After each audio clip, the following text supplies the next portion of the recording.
Also in the week, don't forget that the Southeast governors and politicians, they all met highlighting what they call developments in the southeast of the country.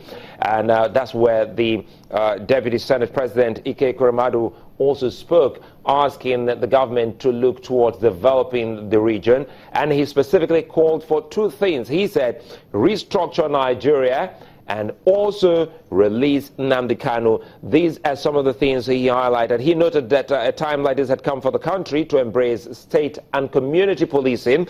Senator Kuremadu, during that Southeast Economic and Security Summit, as a issue-based forum, which they say is on economy of the Southeast as well as security. It held at the government house in Enugu, and that's where they all came together to condemn the continued detention of the leader of IBOP, Nnamdi Kanu, saying it was totally unacceptable. He said no matter Kanu's offense, he should be allowed to have his trial in an open court, stressing that if the court says he should be released, it has to be done immediately.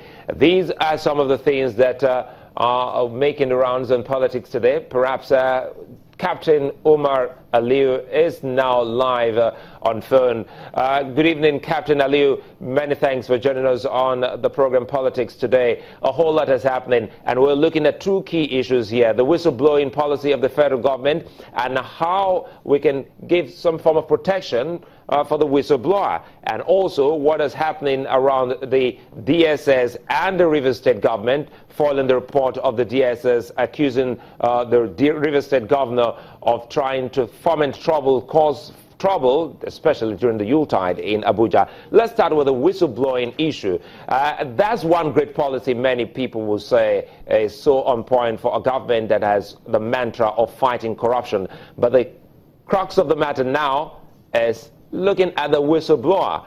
How best do you think we as a people can give protection to the whistleblower? Because if the protection is guaranteed, almost everyone will volunteer information.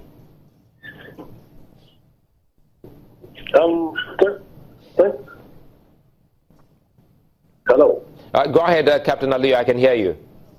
Okay, I am aware of the policy on the whistleblower thing, and it is actually fraught with a lot of concerns.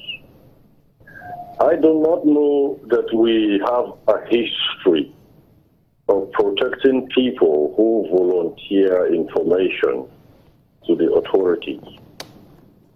And I must be frank with you that given the state of events between our law enforcement agencies and the way they handle things and the general public, one cannot begin to say the citizenry will have confidence to deal with law enforcement and intelligence agencies in matters that will involve divulging whistleblower information.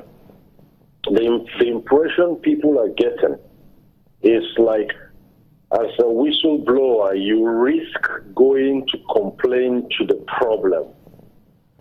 What do I mean by going to complain to the problem? Our law enforcement agencies and the intelligence community must strive to create a balanced impression of doing things with superiority. Take the example of what is happening between Governor Nyesom Wike and the DSS. We're going back the same old way. It's now becoming a press war. It is the DSS word against Nyesom Wike's word and vice versa. I expect by now that intelligence will be preemptive, not reactive. There are ways you can actually enter anybody's life in this country as an intelligence agency and stay there. In fact, you preempt him to even do things the way you want him to do it without him knowing it. You stay a step, a thought, a mind ahead of him. That is what intelligence is all about. What I'm seeing today is akin to a drama. It's like both parties, Governor Nyesom and the DSS, seem to be vying for publicity and media visibility. We need to see some very superior approach to this problem, particularly from the intelligence community. Okay, internationally, given best practice and professional approaches, nobody takes on the intelligence community the way Governor Wike does. You can only do that if, of course, the intelligence community doesn't just know what they know about you. So, basically, when you look at what is happening in the country, I will use myself as an example. If I had information, as in whistleblower information, before I walk to any member of any law enforcement group, I will first and foremost do my due diligence. Because the way it is going, given the kind of publicity we are getting from someone who is actually not new to that line of profession, I know things can be done better. And it's not winning my confidence at all. I think, Captain Aliyu, that's a good place for us to hold it. We'll come back after this moment and talk more on how best we can get all of this sorted out. Don't forget that many would look at Rivers State, especially those who are not politicians. They definitely will be worried. Even the politicians will be worried. First, it has to do with, maybe you say, Wike versus the DSS, Wike versus the police, Wike versus INEC, and on it goes. Many would want to see an end to all of this and how best they can go ahead with all of their investigation.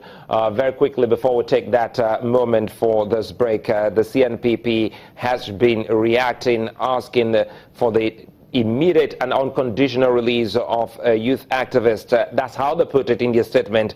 And the national president of National Youth Council of Nigeria, Mr. Ikenga Ugochinyere, who was arrested by the Department of State Services, he was arrested in his office today in the Garki area of Abuja. That's according to the CNPP. CNPP is asking for the immediate and unconditional release of Ikenga by the DSS. We'll take a moment on politics today and return shortly, and also join Captain Umar Blade Aliyu on phone.